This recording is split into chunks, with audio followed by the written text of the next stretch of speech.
Brother, మొన్న అడిగితే నేను తొందరలోనే బాప్తిసం తీసుకుంటాను అన్నావు కదా, ఇదిగో తీసుకో, రక్షణ తీసుకో, నీకు బాప్తిసం ఇస్తామయ్యా అన్నాడు. లేదండి పాస్టర్ గారు, మరొక పని ఉంది నాకు, ఆ కార్యం నెరవేరాలి, అయిపోయాక తీసుకుంటాను అన్నాడు. ఎన్ని రోజులు పట్టుద్దయ్యా కార్యం అయిపోయేసరికంటే? 1 నెల రోజులు పట్టుద్ది పాస్టర్ గారు. సరే, వెయిట్ చేస్తున్నాడు సేవకుడు.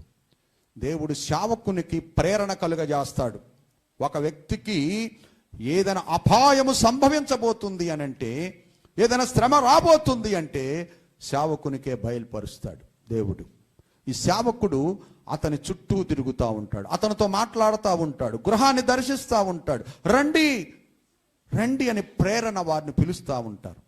కానీ అది గ్రహించకపోతే, లోబడకపోతే, నీకు భయం అనేది రాకపోతే, ఆ ఇన్సిడెంట్లో, ఆ యాక్సిడెంట్లో తప్పనిసరిగా చిక్కుకుంటావు. దేవునికి మహిమ కలుగునుగాక. హల్లెలూయా.